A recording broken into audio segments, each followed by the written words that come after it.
Hi guys, just a quick update on the giveaway. I'll be drawing it next Sunday, probably somewhere around noon GMT, although it might be either side of that. And I know you've got sort of various time differences, which I can never work out: Rocky Mountain time, Central time, East Coast time, West Coast time, and whatever else time.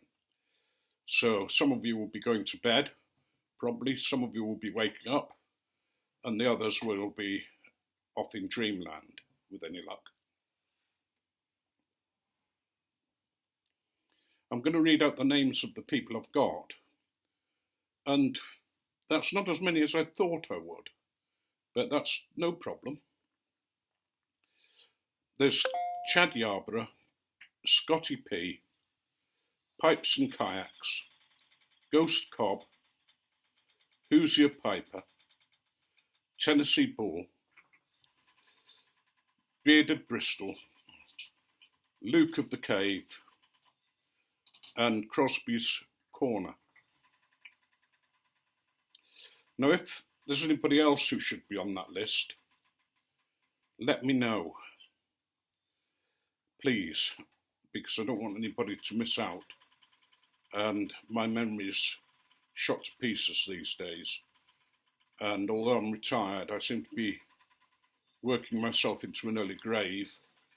And as soon as I've done something, I tend to say, that's done, forget it.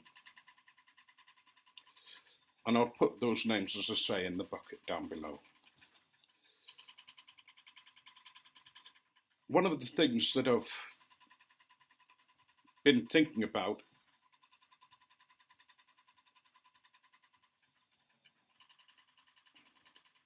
as you'll have noticed, is redoing my cellaring.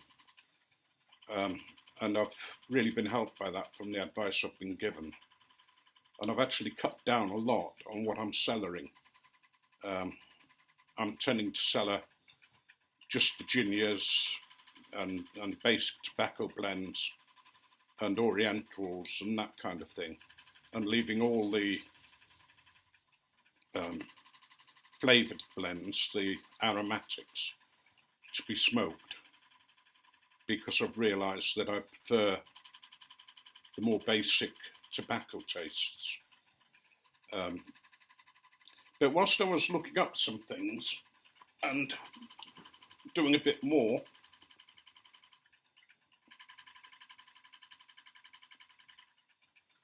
I found a new way of filling my pipe, and that's by the Frank method. If you don't know what the Frank method is, then I suggest you put it into a search and have a look at some of the videos about it. But I find that it's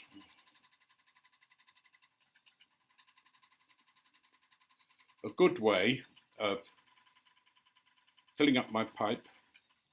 It seems to smoke better, no matter whether the blend's wet or dry or, however it is. And I'm not getting things not getting the pipe too heavily packed. So if anybody else is having trouble as a beginner, then have a look at the Frank method. There is also a method called the No method, which comes after the Frank method. But, to say I'm filling my pipe using the No method, not method, it's a bit like saying, who blinded you in the cave? And you say, no man blinded me. That's a classical one for anybody who's classically minded.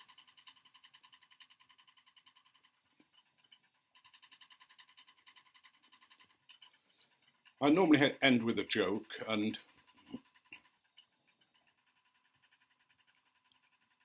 today I want to end with an American joke, which you may know. but you may not. But I also want to just sort of pose you a question that's on my mind. I've been thinking about it a lot as I've been smoking. These days at work, we're faced with all sorts of contracts that commit us to confidentiality and silence. And I wondered if ever you had a conflict between an individual's safety or an individual's lifestyle or livelihood and the confidentiality clause or a secrecy clause. Which would you choose? Do you choose the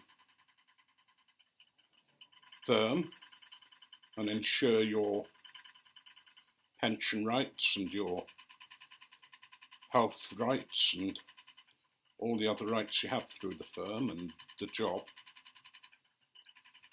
Or do you choose the human being who might be suffering, who might be in deepest trouble and need help? It's a difficult one, and I don't know what answer, I know the answer I would give, but I also know I'm rather stupid in some ways. My wife says that I leap into the water first and then worry about whether it's too deep or too hot, and she usually has to come to rescue me. And if you're wondering what that clicking noise is, I'll just turn my camera a little bit and you can see her spinning. She is handy around the house, But it's a question that we have to ask ourselves. A friend of mine who's a vicar said to me, I wouldn't dare stand up against the bishop.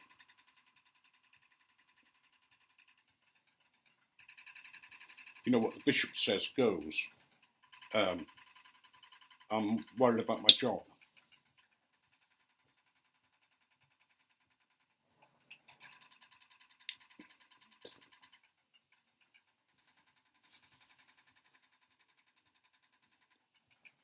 I'm quite the opposite. I will always stand up against authority if I think it's being unfair, if I think that it's doing something wrong. I will go and have it out with the bishop, or I used to. And my psychiatrist said, Stephen, if ever you came across unfairness or somebody who was on the outside of society, you'd be on their side before you thought of anything else. I'm the kind of guy who stood there with a placard sort of saying, protect this person or whatever.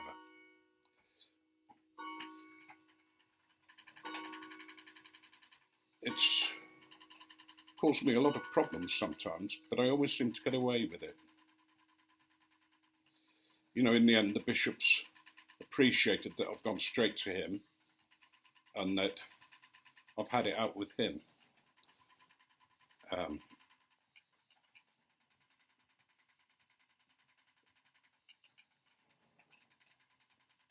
And they haven't always changed, but at least I felt better.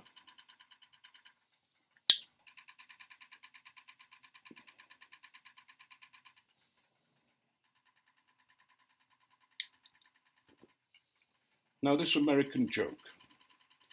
In the days of the old barnstormers, there was this pilot who'd landed in the local town and he was offering flights for $2.50 now per person. Now, in the times where he was offering that, it was quite a price, $2.50 to go up in an aeroplane and fly around in this barnstormer's plane. And there was this old farmer who was, let's say, careful with his money. He was of Scottish extract and he'd been on his ranch, his farm, for several years, felt that he had to be careful with money.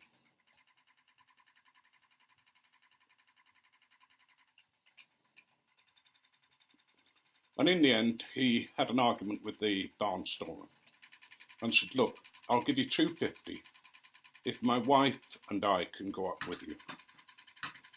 And in the end, after much argument, the barnstormer agreed.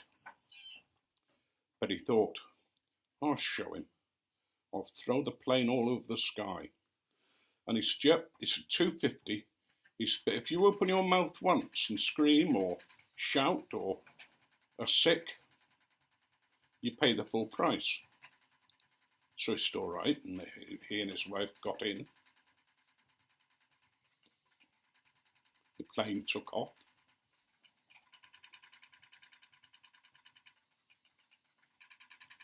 The pilot climbed as steeply as he could and then rolled the plane 6 times and put it in a loop.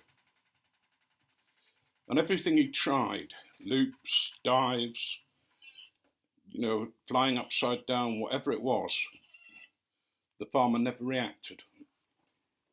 And as they were coming into land, the pilot said over his shoulder, he said, well, I've got to give it to you. He said, you're a brave man. He said, anybody else would have screamed out.